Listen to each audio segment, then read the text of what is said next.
Hey, how's it going? So, you've heard me talk about what music supervisors look for when they're listening to your music. So, you get your music in front of a supervisor, super, super difficult to do, but you get it in front of the supervisor in this scenario, and they're sitting there playing it.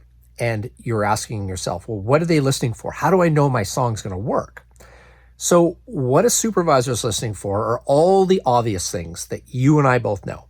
All right, they're listening to the songwriting, they're listening to the production. Most importantly, they're looking at how does this fit into my project? Is this actually going to work? Is this going to, you know, elicit all the emotion on the screen it's supposed to? Does it have that thing, that magical little thing that it just fits? Like certain songs, if you're driving down the road in your car and you play a certain song, it's like, wow, it just transports you, or takes you back somewhere. And another song that's just as good just doesn't do it for you. Maybe in a different circumstance, but not that particular drive. So supervisors go for all those obvious things. There's something else they go for that I think I just discovered. Now, I have produced records for, close to 30 years now. And I've gotten hits on radio, worked on platinum records. I've won awards for my work. Just saying all that so you know I've been down the road and back.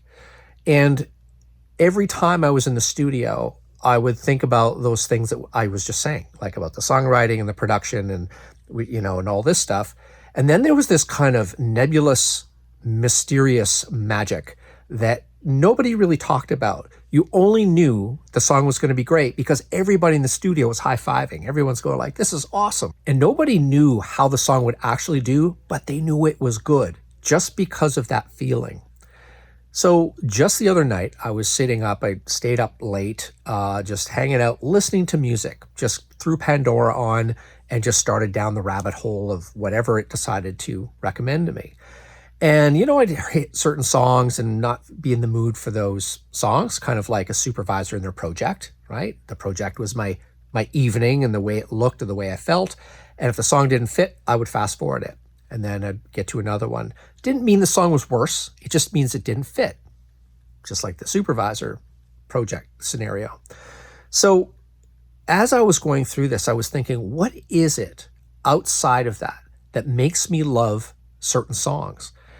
What is it that makes a hit song, a classic song, something that a supervisor is going to think like, this is so good for the movie, it's going to be timeless? And it made me think that what it really is not just digging deeper. It's not just authenticity. It's not just, being the true you in the moment or anything. It has to do with the song being the best part of you. Now, the first image that jumped into my mind when I thought of that was like some birds or spiders or whatever other animals that do the fancy mating dances, right? They got their one time a year. It's usually the males doing it. And they've got this is it. Like they got it's make or break, right? They pass their genes off into the future or it stops there if they're not up to the task, So they do their whole thing and whatever. They're putting their all into that thing, I'm guessing. And they're really, really going for it.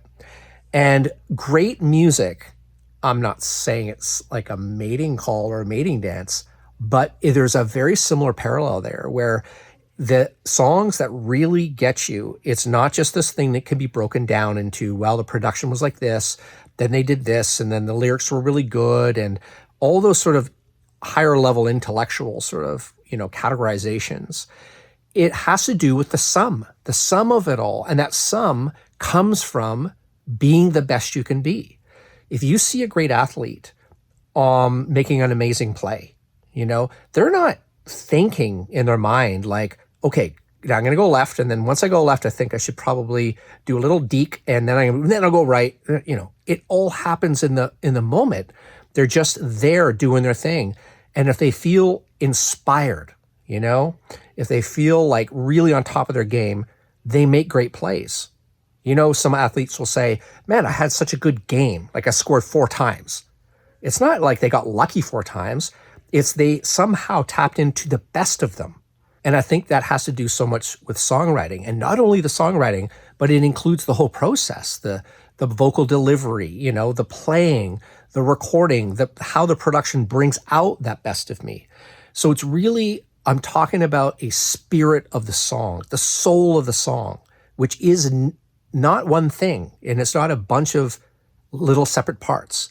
We can break it into those separate parts if we analyze it intellectually, but it's really all it's like the confluence of the best of everything that came together in that moment.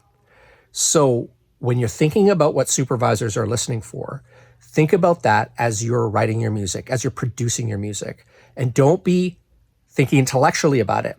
Think about doing your mating dance, doing your the thing that is going to bring the best of you out into the open and out into your music.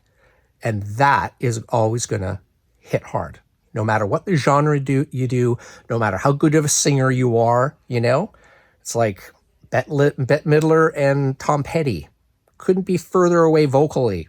Doesn't really matter. They're both relevant in their genres.